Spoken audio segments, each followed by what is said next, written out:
జగన్ కోసం మురిగే కుక్కల బతుకు ఏమవుతుందనేది జగన్మోహన్ రెడ్డి మరోసారి నిరూపించాడు. ప్రముఖ పనికిమాలిన ఎదవైనటువంటి రమణ దీక్షితులకి ఐరన్ రాడ్డు దింపేశాడు. టీటీడీ గౌరవ ప్రధాన అర్చకుడని చెప్పుకునేటువంటి ఈ పనికిమాలిన వాడి మీద ఆంధ్రప్రదేశ్ పోలీసులు కేసు పెట్టి అరెస్టుకి రంగం సిద్ధం చేశారు. అసలు ఇంతకీ ఈ నీచుడు తిరుమల దేవస్థానంలో ఏం దొంగతనం చేశాడు, ఎందుకు వీడి మీద కేసు పెట్టారు అనేది ఈ వీడియోలో వివరించబోయే ముందుగా ఇప్పటివరకు మన ఛానల్ సబ్స్క్రైబ్ చేయని వాళ్ళు ఖచ్చితంగా సబ్స్క్రైబ్ చేయండి, మరో 10 మందితో చేయించండి. ఇక విషయానికి వస్తే రాష్ట్ర వ్యాప్తంగా తెలుగుదేశం జనసేన ఎమ్మెల్యే అభ్యర్థుల గురించి చర్చ జరుగుతూ ఉంటే జగన్మోహన్ రెడ్డి సైలెంట్గా తన కోసం సహకరించి పింక్ డైమండ్ చంద్రబాబు ఇంట్లో ఉంది, బ్రాహ్మణి గారి దగ్గర ఉంది అని కారు కూతలు కూసినటువంటి రమణ దీక్షితులు పరమ పవిత్రమైనటువంటి వెంకటేశ్వర స్వామికి నిత్యం కైంకర్యాలు చేసేటువంటి తిరుమల ప్రధాన అర్చకుడిగా ఉన్నటువంటి ఈ దౌర్భాగ్యుడు రాజకీయాల్లో వేలు పెట్టి నీచంగా చంద్రబాబు నాయుడు గారికి వ్యతిరేకంగా కారు కూతలు కూసినటువంటి ఈ నీచుడికి జగన్మోహన్ రెడ్డి ఐరన్ రాడ్ దించేశాడు. జగన్ని నమ్ముకుంటే ఎవడి బతుకైనా అస్సాం ట్రైన్ ఎక్కడమే, ఎవడి బతుకైనా బుగిపాలవటమే. ఇవాళ రమణ దీక్షితులు తిరుమలలో అత్యంత ఘోరానికి, అత్యంత నీచానికి, అత్యంత హేయానికి పాల్పడ్డాడంటూ అతని మీద వైసీపీ ప్రభుత్వం కేసు పెట్టింది. అంటే చంద్రబాబు నాయుడు గారిని తిట్టడానికి ఒకప్పుడు వాడుకొని ఇప్పుడు ఇతను చేసేటువంటి తప్పులు, తిరుమలలో జరిగేటువంటి అక్రమాలు, దుర్మార్గాలు, దోపిడీ, అపవిత్రమైనటువంటి కార్యకలాపాలపైన ఆ యొక్క రమణ దీక్షితులు నోరు తెరిచి మాట్లాడితే ఇతను ఏమనుకున్నాడంటే ఈ పనికి మాలినోడు, ఈ ఎదవా ఇప్పటికన్నా బుద్ధి రావాలిగా, వీడికి మార్పు రావాలిగా. వీడేమనుకున్నాడంటే జగన్ సీఎం అయితే మళ్ళీ నా పదవి నాకు ఇచ్చాడు అని వీడి పదవి కోసం, పదవి కాంక్షతోటి రాజకీయాలు మాట్లాడకూడదనేది మర్చిపోయి తిరుమల వెంకటేశ్వర స్వామికి కైంకర్యాలు చేసి ఆయన్ని స్తుతించాల్సినటువంటి నోరుతో రాజకీయ వ్యాఖ్యలు చేసి చంద్రబాబు నాయుడు గారిని విమర్శించినటువంటి ఈ దౌర్భాగ్యుడికి జగన్మోహన్ రెడ్డి చెప్పు దెబ్బలాగా చేశాడు. అసలు ఇంతకీ ఏందయా, ఏం దొంగతనం చేశాడు ఇలా పుట్టుగాడు, వీడి మీద ఎందుకు కేసు పెట్టారని మీ బోటలో ఒక డౌట్ ఉంటుంది. వీడేం చేశాడంటే వీళ్ళు చేస్తున్నటువంటి తప్పుడు పనులు, తిరుమలలో జరుగుతున్నటువంటి తప్పులని అతను ఒక వీడియో రూపంలో పెట్టడం జరిగింది.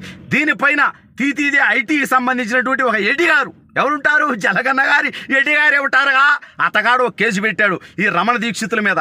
ఇతను తిరుమల తిరుపతి దేవస్థానం మరియు ఆంధ్రప్రదేశ్ ప్రభుత్వం యొక్క ప్రతిష్ట దిగజార్చే విధంగా మాట్లాడి వీడియో పోస్ట్ పెట్టాడు సోషల్ మీడియా, సామాజిక మాధ్యమాల్లో అంటూ ఇతని మీద కేసు పెట్టడం జరిగింది. ఏమయ్యా రమణ దీక్షితులు, తుత్తర తీరిందా? నువ్వు ఒకప్పుడు అన్నావు కదా కరుకొత్తలోడా, ఏమన్నావు, వెంకటేశ్వర స్వామి గారి ఆభరణాలు దొంగతనం చేయబడ్డాయా, చేసుంటే గీసుంటే నువ్వే చేసి ఉండాలి. పింక్ డైమండ్ 40 ఏళ్ళు ఆయనకి కైంకర్యాలు చేసినటువంటి నువ్వు, ఆయన దగ్గర అర్చకుడిగా ఉన్నటువంటి నువ్వు అసలు లేని పింక్ డైమండ్ ఉందని చెప్పి చంద్రబాబు నాయుడు గారి మీద నువ్వు రాష్ట్ర ప్రజల్లో వ్యతిరేకత పెంచడం కోసం, ఆయన్ని అనుమానించడం కోసం, ఆయన్ని అవమానించడం కోసం కారు కూతలు కూసినందుకు నీకు ఇవాళ జగన్మోహన్ రెడ్డి తగిన గుణపాఠం చెప్పాడు. ఒక్క నీకే కాదురా స్వామి, జగన్మోహన్ రెడ్డి కోసం మురిగిన వాళ్ళ బతుకులు, జగన్మోహన్ రెడ్డి కోసం కష్టపడిన వాళ్ళ బతుకులు, జగన్ చెప్పాడు కదా అని తప్పుడు పనులు చేసిన వాళ్ళ బతుకులు ఏమవుతాయనేది ఇవాళ దొంగ ఓట్ల విషయంలో అనేక మంది ప్రభుత్వాధికారులు ఇన్వాల్వ్ అవుతా ఉన్నారు. జలగన్న మళ్ళీ వచ్చాడనుకుంటున్నారు. వచ్చాం కాదు, రాష్ట్ర ప్రజలు అతన్ని ఈడ్చి కొట్టడానికి సిద్ధంగా ఉన్నారు. వైనాడు 175, వైనాడు కుప్పం కాదు, వైనాడు పులివెందులు అంటా ఉన్నారు. తను సీట్లు ఇచ్చిన పోటీ చేయనటువంటి పరిస్థితి. అనేక మంది ఐఏఎస్లు, ఐపీఎస్లు, ఎస్ఐలు, సిఐలు ఈ జగన్మోహన్ రెడ్డి చెప్పినటువంటి తప్పుడు పనులు చేయటం వల్ల కేసులు ఎదుర్కొంటున్నారు. ఇప్పుడు ఆల్రెడీ వాళ్ళందరూ ఉద్యోగాలు ఓడగొట్టుకుంటారు. రేపు ప్రభుత్వం మారిన తర్వాత ఇప్పుడు మీరు చేసినటువంటి తప్పుడు పనులకి సమాధానం చెప్పుకోవాల్సినటువంటి పరిస్థితిలో ఉంటారు. ఈ యొక్క రమణ దీక్షితులని ఖచ్చితంగా చర్యలు తీసుకోవాలి. ఇతని తుత్తర తీరాలి, ఇతనిలో మార్పు రావాలి. మార్పు వచ్చిన ఈయన్ని క్షమించకూడదు. ఏకంగా వెంకటేశ్వర స్వామి ఆభరణాల విషయంలో అబద్ధం ఆడడం అపచారం కదూ, నీచం కదూ. ఆ వెంకటేశ్వర స్వామికి కైంకర్యాలు చేయాల్సినటువంటి నువ్వు రాజకీయాలు మాట్లాడడం దౌర్భాగ్యం కదూ. నీకు బాగానే జగన్మోహన్ రెడ్డి దోల తీర్చాడు. ఒక్క నీకే కాదు, ఇప్పుడు అనేక మంది అక్రమ కేసులు పెడతా ఉన్నారు, దాడులు చేస్తూ ఉన్నారు. ఈ జగన్మోహన్ రెడ్డి చెప్పాడు కదా అని చెప్పి తప్పుడు పనులు చేస్తూ ఉన్నారు, పథకాలు కట్ చేస్తూ ఉన్నారు. అయితే మీ అందరి తుత్తరలు రాబోయే రోజుల్లో తీరుతాయి.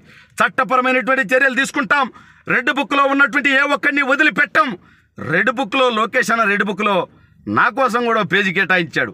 నన్ను ఇబ్బంది పెట్టినటువంటి లప్పుట్లు, డప్పుట్లు, బొప్పన్ల గురించి కూడా ఒక్కడిని కూడా వదిలిపెట్టను. ఈ రాష్ట్రంలోనే ఉంటారు మీరు. ఎక్కడే ఉద్యోగాలు చేసుకోవాలి, ఎక్కడే వ్యాపారాలు చేసుకోవాలి, ఎక్కడే కుటుంబాలు ఉండాలి. అంటే మేము దాడులు చేస్తామని భయపడతారు స్వామి. మేము ఆ వైసీపీ లాగా అంత నీచులం కాదు. చట్టపరమైనటువంటి చర్యలు తీసుకుంటా. మీరు చేసినటువంటి తప్పుడు పనులు, తప్పుడు కేసులు నిరూపిస్తా తప్పని చెప్పి మీ తొత్తర తీర్చే విధంగా ముందుకు పోతాం రాబోయే రోజుల్లో. రమణ దీక్షిత్ లాంటి పనికిమాలినోళ్ళకి జగన్మోహన్ రెడ్డి సరైనటువంటి సన్మానమే చేశాడు. జగన్ని నమ్మితే ఏమవుతుంది అనేది మరోసారి నిరూపించుకున్నాడు. గతంలో తన తండ్రి అధికారంలో ఉన్నప్పుడు జగన్మోహన్ రెడ్డి చేసినటువంటి తప్పుడు పనుల్లో భాగస్వాములైన ఐఏఎస్లు, ఐపీఎస్లు, మంత్రులు, శాసనసభ్యులు, పారిశ్రామికవేత్తలు, వైసీపీ నాయకులు అనేక మంది జైలు జీవితం గడిపారు. అనేక మంది ఇప్పటికీ కోర్టుల చుట్టూ తిరుగుతూ ఉన్నారు. ఇప్పుడు జగన్మోహన్ రెడ్డి చేసినటువంటి తప్పులకి సహకరించినటువంటి ఐఏఎస్లు, ఐపీఎస్లు, మంత్రులు, శాసనసభ్యులు, పారిశ్రామికవేత్తలు, వైసీపీ నాయకులు, పోలీసులు, ప్రభుత్వ అధికారులు రాబోయే రోజుల్లో జైలు పాలవుతారు.